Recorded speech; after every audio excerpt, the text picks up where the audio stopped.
Hello, hello, on se retrouve pour ce petit tirage flamme jumelle de fin de semaine, hein, voir un petit peu où en sont les énergies.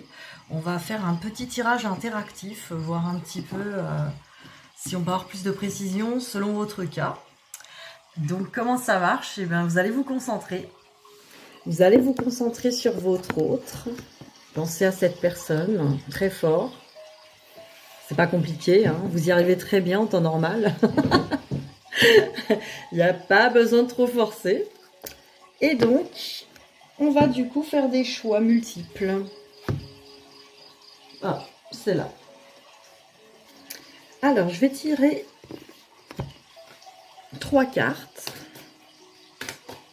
de la triade.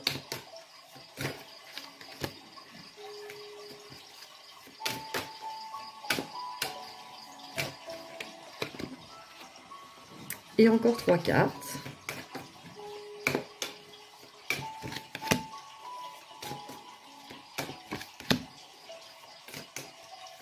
Concentrez-vous bien.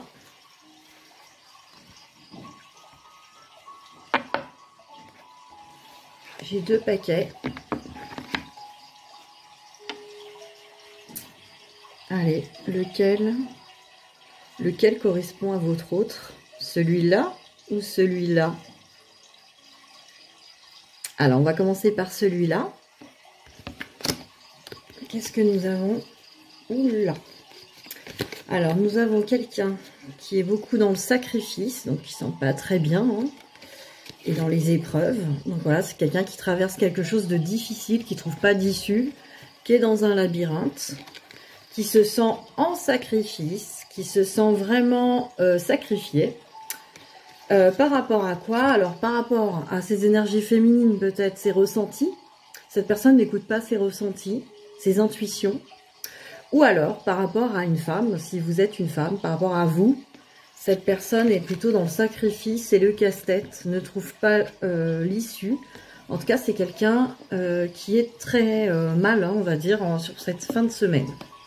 Alors, je vais regarder l'autre tas. Bon, et ben c'est pas mieux. Ils sont tous en état psychologique très très lourd. Donc c'est quelqu'un qui traverse sûrement la nuit noire ou qui est vraiment dans des énergies d'obscurité en puissance, grande dépression, qui a besoin de temps, en tout cas, parce que cette personne n'y voit pas clair. Elle est encore vraiment dans le noir, elle voit cette lumière, mais elle ne trouve pas non plus d'issue. Alors l'autre est dans le labyrinthe, l'autre est dans le noir, donc comme ça change, hein, ça change d'ambiance. Et cette personne-là a besoin de temps pour trouver quoi? La sagesse, pour trouver vraiment y voir clair, la clairvoyance, la sagesse qui va la porter, le message de son âme aussi. Donc cette personne a besoin de se reconnecter dans ses parts d'ombre, aussi dans son sombre, pour trouver son âme. Donc de toute façon, c'est des personnes là, en fin de semaine, dans les deux cas, qui sont encore pas mal bloquées dans l'obscur, dans leur... comment on peut dire... dans le sacrifice, dans les mauvais choix de vie, etc.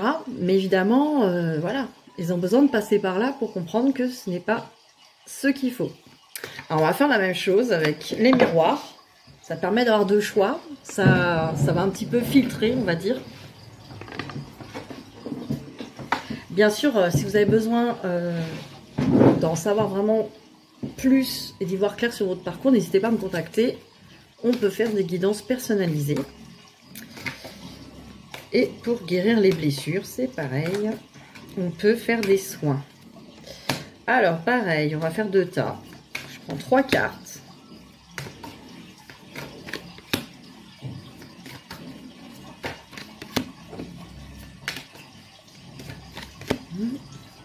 Hop, ça va faire tourner. Alors, pareil, on se concentre. Vous n'êtes pas obligé de reprendre le même tas. Bon, tout à l'heure, hein, il n'y avait pas de bon choix. Hein. Donc, celui-là ou celui-là? Alors, concentrez-vous bien. Lequel correspond à votre autre? On va commencer par celle-là. Comme tout à l'heure.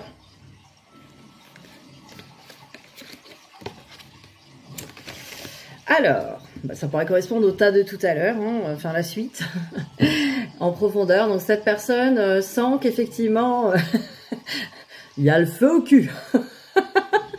Non, c'est plutôt les ailes. Hein.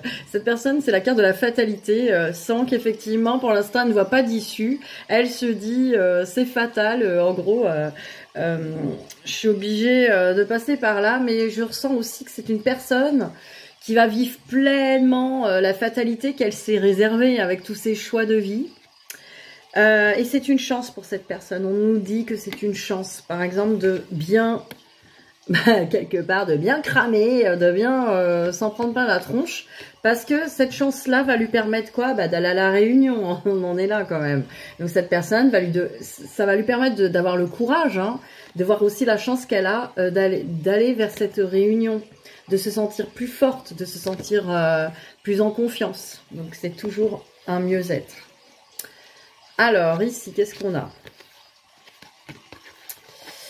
On a la culpabilité, donc voilà, c'est une personne qui se sent coupable par rapport à vous, hein, elle se sent coupable, elle a peut-être mal agi, elle n'a pas forcément fait les bons choix. Ceci dit, elle ne pouvait pas faire autrement, cette personne, elle a fait selon ses ressentis, ses peurs, ses blessures. Voilà, ça a été fait, mais ça lui a permis, ça lui permet en tout cas de guérir aussi. Et elle a besoin aussi de guérir cette culpabilité, j'ai envie de dire, elle a besoin aussi de se pardonner, cette personne. Elle a besoin de retrouver une guérison là-dessus. Donc pour l'instant, elle prend ses distances avec vous. Elle a besoin en tout cas de prendre du recul, prendre du temps pour se libérer de cette culpabilité envers vous, mais envers peut-être aussi ses choix de vie. Hein. Elle peut se dire, qu'est-ce que j'ai fait? J'ai choisi une mauvaise personne avec moi, j'ai choisi de mauvaises énergies, mauvais travail, j'ai fait des mauvais choix. Donc cette personne a besoin vraiment de retrouver une confiance, un pardon en elle-même, comprendre que de toute façon, ces choix-là, elle les a faits parce qu'elle n'avait pas d'autre issue à ce moment-là. C'était lié à sa capacité d'être à ce moment-là. Hein. C'est vraiment... il n'y a pas d'erreur, il n'y a jamais d'erreur dans ces parcours. On fait les choix qu'on peut avec nos blessures, mais effectivement, il faut se pardonner et faire de nouveaux choix. Si on voit qu'on s'est trompé, qu'on a fait une erreur, etc., guérir les blessures, faire les pardons et faire de nouveaux choix. Donc voilà. Voilà pour ces deux cas de figure.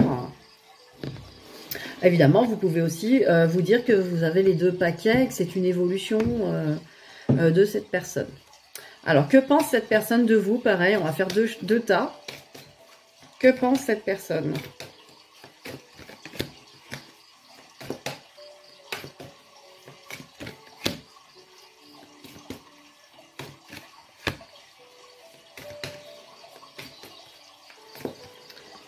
J'ai directement deux. Allez, que pense cette personne de vous? On a trop. Que pense cette personne de vous? Bon, écoutez, là, il y en aura 4. Hein. C'est pas grave. On va laisser faire. On prend ce qui vient. Donc, que pense cette personne de vous? Deux clés. Il y en a une qui correspond à votre autre. Laquelle? Réfléchissez. Donc, on va faire celle-là. Alors, que pense cette personne de vous? Elle pense que c'est une chance. On avait la chance tout à l'heure aussi. Donc, si c'est le même, vous avez choisi les mêmes tas. Cette personne voit la chance. La chance de vous connaître, que ça l'a transformé. Elle voit quand même que ça a fait de bonnes choses. Alors, l'amitié, elle vous a friendzoné, désolée. Elle vous voit comme une bonne pote chez qui on va s'éclater et boire des bières. Non, peut-être. Dans la carte de l'amitié, comme je le dis souvent, c'est une carte qui dit que franchement, voilà, on est tout dans cette histoire. Hein. On est des amants, de la famille, on est des amis profonds, c'est-à-dire que c'est quelque chose qui va être représenté là par l'amitié, je dis toujours la coopération, et puis cette notion d'éternité avec le signe de l'éternel, de l'éternité. Donc, une notion une amie éternelle, quoi. Elle revient toujours, celle-là. On a l'impression que c'est une amie éternelle, on l'a toujours connue et on la connaîtra toujours. Vous voyez un peu l'idée. Donc l'histoire de cette personne-là, elle fait partie de ma vie, elle en fera toujours partie. C'est un petit peu cette notion-là, vous voyez. La chance, hein, la chance. Mais effectivement, vous lui avez brisé le cœur, c'est pas bien. Alors il y a cette impression, oui, vous avez pu blesser cette personne, hein, sans savoir comment ni pourquoi. Mais oui, c'est aussi possible. Et effectivement, elle a peur aussi d'avoir le cœur brisé par vous. Hein. Elle a peur que vous puissiez encore lui briser le cœur. Donc, s'il y a des peurs, il y a encore de l'ego. S'il y a de l'ego, il y a encore des blessures. Hein. Il y a encore du travail. Alors, nous avions là 4 cartes. Bon, cette personne comprend qu'effectivement, il y a comme un contrat entre vous. Alors, comme je dis contrat, il n'y a pas d'obligation, mais elle comprend que c'est écrit. Voilà, un petit peu cette histoire, elle est un peu écrite. Elle a été écrite par le divin. La preuve, hein, vous faites partie du destin. Non, c'est vraiment, là, cette impression, cette personne pense de vous que vous êtes son destin. Que quelque part, ça a été écrit pour vous. Maintenant, pour l'instant, elle se refuse d'ouvrir la porte. Donc voilà, parce que c'est une personne, on a vu dans les cartes précédentes, hein, je veux dire, c'est cohérent. Elle va pas dire, ah c'est mon destin, allez j'y vais, ça y est, ah il va vous écrire tout à l'heure, attention, préparez-vous. Non, c'est pas possible parce qu'on est dans des énergies où les deux cas, hein, ça travaille dur. C'est encore dans la torture. Non, on n'est pas prêt à ouvrir la porte. Ça veut pas dire que c'est définitif. Ça veut dire que oui, ils savent que vous êtes sa destinée. Ils savent que c'est vous. Mais non, la porte ne peut pas s'ouvrir de suite. Il y a des choses à faire de votre côté et du sien. Voilà pourquoi. Alors, on va regarder pour le lien. Genre, je vais prendre des messages des flammes jumelles. Allez, une carte chacun. Alors, votre lien, les messages de votre lien. Où en est votre lien? Alors, on va prendre une carte d'un côté. Premier cas de figure. Deuxième cas de figure. Non, elles ne veulent pas venir. Là. Alors, premier cas de figure. Rompre l'attachement. Voilà, laisse-moi te montrer. Le passage, vous voyez ce cœur avec du barbelé autour. Donc cet autre pense qu'il y a encore de l'attachement d'un côté et de l'autre. Hein. Donc cet attachement, faut savoir une chose, c'est que votre autre vit mal cet attachement que cette personne peut avoir pour vous. Elle a peur de s'en sentir prisonnière. Donc elle va vous éviter. Comme ça, on ne prend pas de risque. Vous voyez, elle n'a pas envie d'être enfermée dans ce barbelé, ce piège piquant. Et vous, votre attachement fait que vous êtes dépendant, que vous voulez aller dans ce lien, vous le voulez absolument, ce lien. Vous le poursuivez parce qu'il y a de l'attachement. Voilà, donc il faut rompre l'attachement sur ce lien. Deuxième cas de figure. Rien ne peut limiter la grandeur de notre amour. Mais vous voyez, il y a aussi les pieds attachés. Vous voyez les pieds, comment ils sont liés? En plus, ça représente l'ancrage, hein. Croyance limitante. Vous voyez, dans les deux cas, il y a du travail sur ce lien en ce moment. Alors, rompre l'attachement. Je vais vous donner les messages de votre flamme jumelle.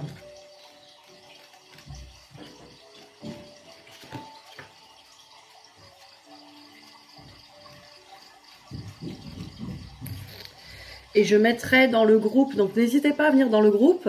Je mettrai dans le groupe les pages des livrets de ces cartes. Tiens. Comme ça, ça vous permettra de le lire tranquillement. Alors, laisse-moi te montrer. Je saurai te trouver. Donc, vous voyez, vous n'avez pas besoin de courir. Cette personne, je te retrouverai, toi. Vous voyez? C'est presque une menace. Hein. Moi, franchement, ça commence à me faire peur, cette histoire. Rompre l'attachement avec le barbelé, toi je vais te retrouver. Bon, moi je trouve ça un peu menaçant quand même, hein. Je sais pas ce que vous en pensez, mais ça commence à être flippant. Tu as une promesse à réveiller. Tu es le cœur de mon être. Le passage n'est qu'un laps de temps. Aucun lien n'est plus précieux que le nôtre. Je suis chacun de tes pas. Voilà, je suis chacun de tes pas.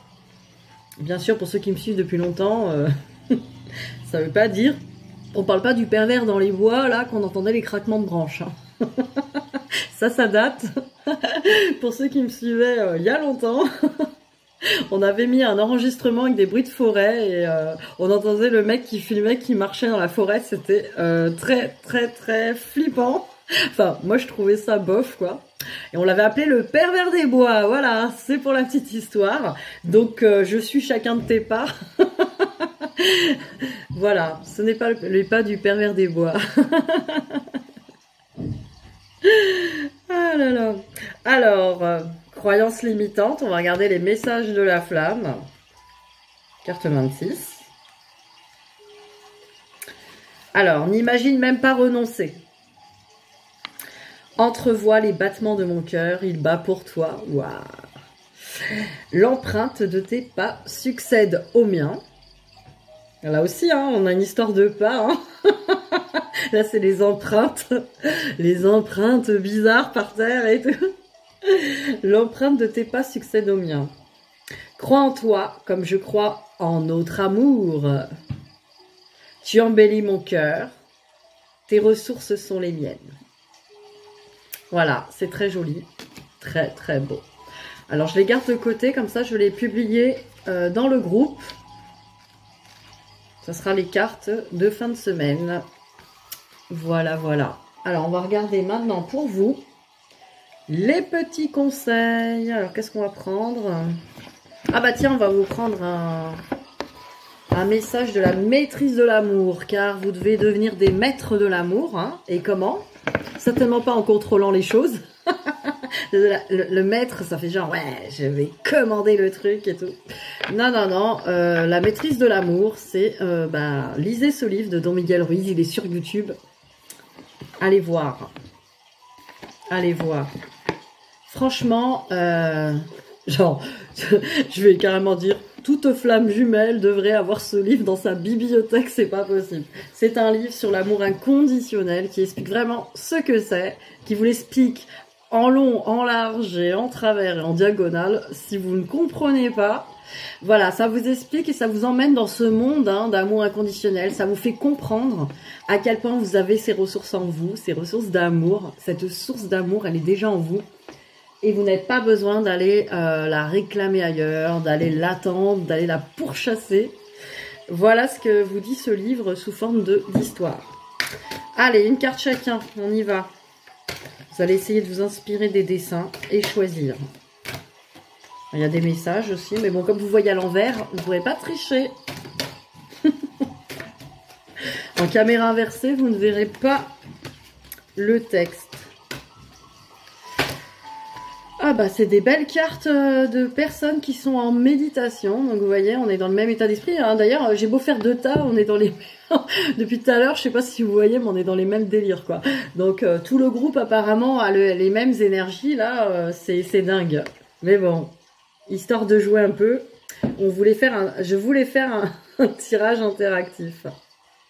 Donc voilà la première, hein. Regardez cette personne qui est connectée avec son cœur en lumière. Et celle-là aussi, elle est en méditation, en gâchot, en prière. Alors, celle-là, c'est pardonnez-vous à vous-même. Voilà, c'est le conseil de la semaine. L'acte de pardon suprême consiste à se pardonner à soi-même pour toutes les blessures qu'on s'est infligées dans sa vie. Le pardon est un acte d'amour envers soi-même. Quand vous pardonnez, quand vous pardonnez, vous commencez à vous accepter et votre amour pour vous-même peut alors croître. Croître. Comme les grenouilles. Je suis déchaînée encore aujourd'hui. C'est le soleil. Acceptez votre propre divinité. Et ben voilà, toute chose est une manifestation de Dieu. Quand vous savez que la puissance de vie se trouve en vous, vous acceptez votre propre divinité. Tout en restant humble, puisque la même divinité réside en chacun. Voilà. Magnifique cette carte. Et d'ailleurs, ça permet aussi le pardon. Parce que quand on comprend qu'en fait, on a la même, quelque part, la même âme. Enfin, la même âme. Déjà, oui, Pour votre autre en flamme jumelle, c'est le cas, mais même, vraiment, on a les mêmes connexions divines, tous. Après, les égos s'en mêlent, mais il faut comprendre qu'on a tous la même essence. Voilà, les messages d'aujourd'hui, c'est terminé. Je vous souhaite une bonne fin de semaine. Prenez soin de vous et à bientôt. Bisous, bisous.